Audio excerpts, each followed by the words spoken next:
다음이 이제 구글입니다. 구글은 워낙 많이 알려져 있고 제가 처음에 소개드렸던 책에도 많이 나와 있기 때문에 그냥 간단하게만 이런 게 있다 정도로만 말씀을 드릴게요. 구글은 특이하게 HR이라는 용어를 안 쓰고 인재 운영이라는 말을 쓴대요. People Orientations. 인재 운영. 네, 오퍼레이션. Operations. 나 감기 심한가 봐. Orientations라고 읽었어. 역시 HR 네네네. 일을 열심히 하시다 보니. 네네네. 그래가지고 People Operations라는 용어를 쓰는데 이게 그 구글의 철학이 좀 묻어나 있는 거예요. HR도 단순히 컨텍스트 갖고 일하는 업무가 아니야. 생산 설비나 프로세스 관리처럼 과학적으로 하는 거야. 그래서 People Operations라는 용어가 붙어 있는 거예요. 그리고 인사를 운영한 주체를 이제 People Innovation Lab, 파이랩이라고 부르거든요. 거기도 있고 여기는 이제 몇 가지 인사 운영 사례들이 있어요. 첫 번째는 되게 유명한 프로젝트인데 그러니까 프로젝트 옥시즌, 산소 프로젝트라는 게 있었어요. 그래서 구글 내부 데이터를 분석해서 성공적인 매니저의 중요성과 조건을 밝혀낸 거예요. 한 8가지 정도를 정리했대요. 그런 다음에 이걸로 2차례 1년에 이제 직원들 평가를 해가지고 좋은 평가를 받은 사람들은 상위 직급자로 이렇게 정착시키고, 근데 이거를 이제 새로운 스타트업들이 많이 벤치마킹을 했다고 해요. 그러니까 우리 계속 다뤘던 내용이잖아요. 성과를 잘 낸 사람들을 분석을 해서 주요한 역량을 뽑아내고 그 역량을 검증할 수 있는 도구를 만들어내고 뭐 기존 사원이나 새로 채용된 사원들을 그걸로 검증한 다음에 이제 평가나 보상을 하는 거죠. 우리 지난 회차에 농담처럼 얘기했던 우생학하고 좀 비슷한 것 같아요. 사실은 좋은 매니저의 케이스를 그쵸. 가지고. 그러니까 이거 약간 위험한 부분이 있어요. 왜냐하면 그러게요. 이거는 네. 약간 단정 짓는 거거든요. 이런 사람들이 우리 회사에 성과를 내 라고 단정 짓는 건데 우생학적인 측면도 약간은 좀 있는 것 같긴 해요. 엘리트주의나. 근데 이런 것도 좀 시대에 따라 변하는 것 같아요. 그러니까 이런 시대에 이런 직책은 이런 역량이 요구되고요. 아, 그렇죠. 네. 이런 직책에 이런 어떤 시대에는 이런 역량이 요구되고 조금씩 변화하는 것 같긴 해요. 조금 다르지 않아요? 우생학이라 그러면 이제 머리 좋은 사람이 특질이어야 되는 느낌이 좀 있는데 머리 좋은 사람이 특질일 필요는 없잖아요. 성공적인 매니저를 학습을 시키는 거잖아요. 그 다음부터는 이상적인 상을 만들어 놓는다는 그 타겟을 만들어 놓고. 그러니까 사람의 타겟이라기보다는 모르겠어요. 저는 제가 인지하고 있는 요 멘트의 내용에서는 이 사람이 우리 조직의 문화를 어떻게 만들어 나갈 사람인가, 아니면 어떤 성과 때문에 위로 올라갔을 때 더 좋은 영향을 미칠 사람인가? 근데 비슷하지 않아요? 게르만 민족이 왜 인류 중에 가장 우수한지를 밝혀냈잖아요, 사람들이. 논리적으로 만든 거 아니야? 그러니까 자질을 측정한다는 측면에서 우생학적인 요소가 있다고 말씀하시는 거 아니에요? 약간 그렇죠, 그런 거 네. 얘기하는 거죠. 그러니까 근본적으로 얘는 이렇게 생겨 먹었기 때문에 잘할 거야라는 게 그러니까 편견일 수 있고 하나의 스탠다드를 만들어 놓은 거잖아요. 아니요. 그런 위험을 얘기하는 느낌이 좀 것 다른 것 같아요. 예를 들어 어떤 우생학이라고 하면 어떤 느낌이냐면 쟨 잘생겼으니까 착할 거야 같은 느낌인데, 착한 사람이라고 평가받는 사람을 위에 놓을 거냐라는 의사결정은 우생학적인 느낌이 아니거든요. 제 감각은 그래요. 그렇나요? 맞나요? 저는 비슷한 것 같아요. 요거는 서로 생각이 다른 거니까. 우생학을 공부 안 해봐가지고. 그거 안 해보셨어요? 저도 안 해봤어요. 그걸 누가 해요? 초등학교 2학년 때 하지 않나? 그만하시죠. 어쨌든 근데 우생학은 조금 안 좋은 측면의 역사가 많으니까. 그러니까 우생학은 여기 보면 선발 6종이라는 개념인데, 그러니까 그런 보이는 특질을 강화시키게 만들기라는 관점이란 말이에요. 그렇게 말하니까 또 비슷한 것도 같네요. 아니야, 스스로 납득했어. 핵심은 타고났다. 바꿀 수 없는 성질을 타고났다는. 구글은 그런 입장이라면서요.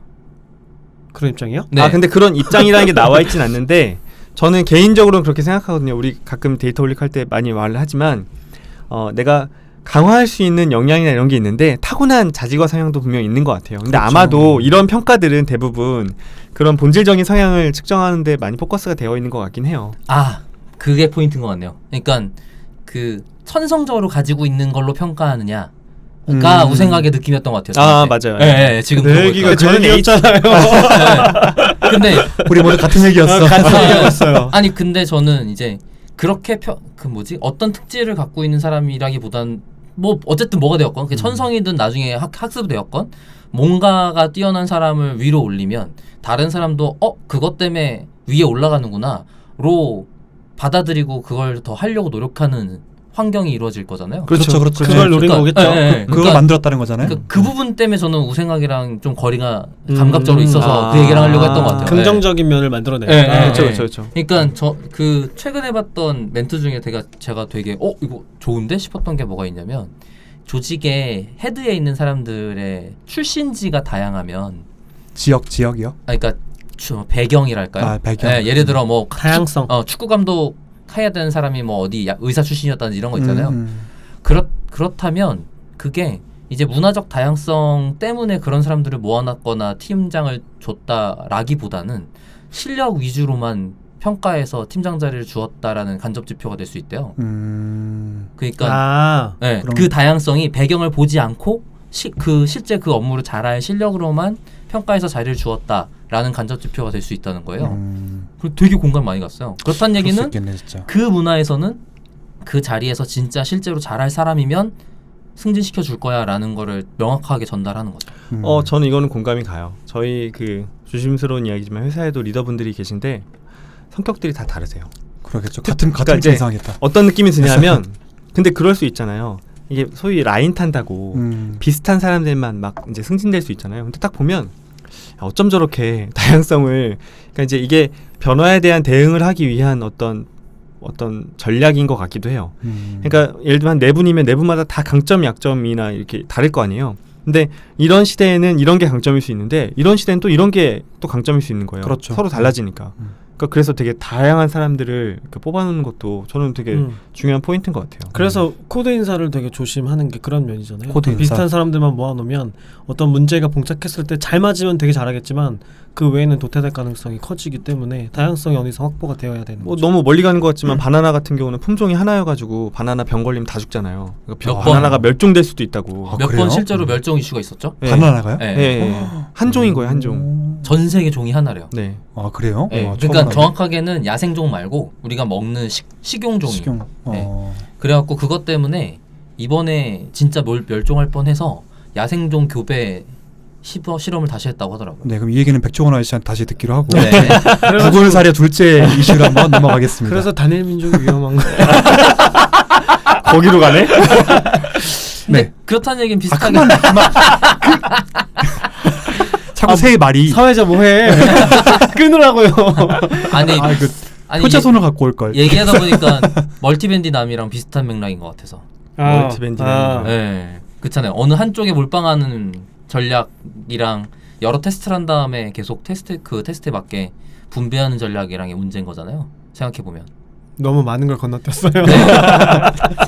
이건 재밌는 얘기긴 한데. 네, 패스하시죠. 네. 자, 이어가겠습니다. 네. 그 한두 개 정도만 더 볼게요. 좀 중요한 것만. 지금 구글 얘기하는 중입니다. 네, 구글입니다. 네, 바나나 얘기 아니고요. 바나나의 품종이 아니고 구글의 HR 전략 이야기하고 있고요. 예측적 분석하기란 기법을 활용을 했대요. 이제 구글이 되게 선제적이었어요. 이직 확률 계산 모형을 통해서 선제적 이직 방지, 효율적인 작업 환경 구축 등에 활발히 활용을 했다라는 겁니다. 그러니까 회사가 내가 언제 이직할지 알고 있는 거예요. 예측을 하고 있다. 지표들 계속 모니터링 하다 보면 저 친구가 이직 확률이 높아지는구나. 근데 우리가 잡아야 될 인재구나. 그러면 좀 다른 어떤 행동을 취할 수가 있는 거죠. 예를 들면 팀장님한테 통보를 해서 김 팀장님, 최 반장님이 이직할 것 같아요. 좀 케어 좀 해주세요.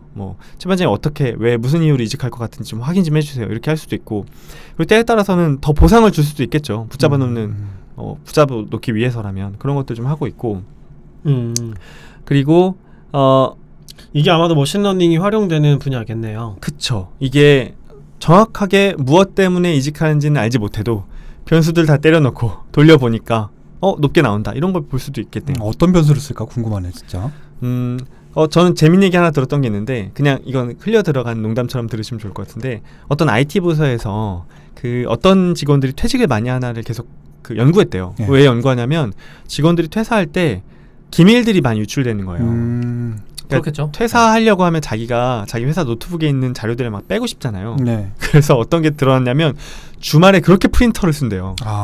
밤늦게 프린터를 쓰고 프린터 잘 쓰지도 않는 직원들이. 그래서 이 로그가 남잖아요. 막 출력 횟수가 막 늘어나고 하면 이 친구가 얼마 남지 않았구나. 그것만 해도 벌써 옛날 얘기 아니에요? 그런 이제 흘러간 이야기로 들은 거예요. 근데 이제 중요한 거는 이런 걸 분석하기 전에는 몰랐을 거라는 거죠. 그러니까 그죠. 모든 행동 지표가 기록되기 시작하니까 이제과 관련이 그러니까 이론적으로는 생각해보지 못했던 관계성을 찾게 되는 거죠. 그러니까 그 되게 옛날 이야기 아니에요라고 말씀하셔도 이 얘기하면 깜짝 놀랄 분들은 그런 게 있었어라고 할 수도 있어요. 아 진짜? 왜냐하면 프린터에 로그를 생각을 남기지 않는 회사도 얼마나 많은데요. 남기는 회사가 드물 너무 것 그렇게 같긴 하네. 시스테믹한 아. 회사에만 다니신 거. 아니에요. 그 뭐지? 프린터에 로그를 남기는 거는 그게 시스테믹한 게 아니고 보안 때문에 법으로 강제돼 있어서 그래요. 아니 근데 누가 썼는지도 남아요? 네, 그럼요. 디폴트로? 로그인 해야지 프린터일 수 있잖아. 아 근데 뭐 그거를 그거를 보려는 그거- 생각을 안 했을 수도 있다. 그거를 안 하면 보안적으로 이슈가 돼요. 언제부터 그런 거예요? 문서 그거 유출이랑 ISMS가 그거 제한하게 돼 있어요. 네. 그렇군요. 네.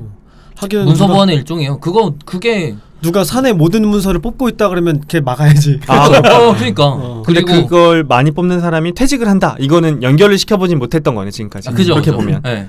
거기다가 이제 프린트에 누가 프린트함이라고 써 있단 말이에요. 저 날짜하고 뭐. 네, 네, 네. 저는 그런 사례 들어봤어요. 이직을 예측하는 여러 변수들 중에서 제일 유효한 게 뭐냐면 회사와 집까지의 거리래요. 출퇴근 시간. 이게 긴 사람일수록 빨리 그만둔다는 거죠. 힘들다는 거죠 그만큼. 네, 그렇죠. 그러니까 매번 출퇴근할 때마다 이거를 맨날 다녀야 돼 이런 생각할 거 아니에요.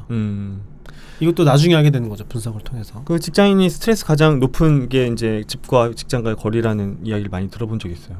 그리고 이제 퇴직뿐만이 아니라 구글이 채용에도 많이 활용을 해요. 구글 채용 복잡하기로 악명 높잖아요. 막 7번씩 인터뷰를 한다는 등 지난번에도 말씀드렸는데 이제 구글에서는 성공할 확률에 대한 분석학 모델을 기반으로 만들어가지고 인터뷰 절차도 데이터를 기반으로 한대요. 되게 효율적으로 모델을 설계해놨다고 이야기를 하고 있습니다.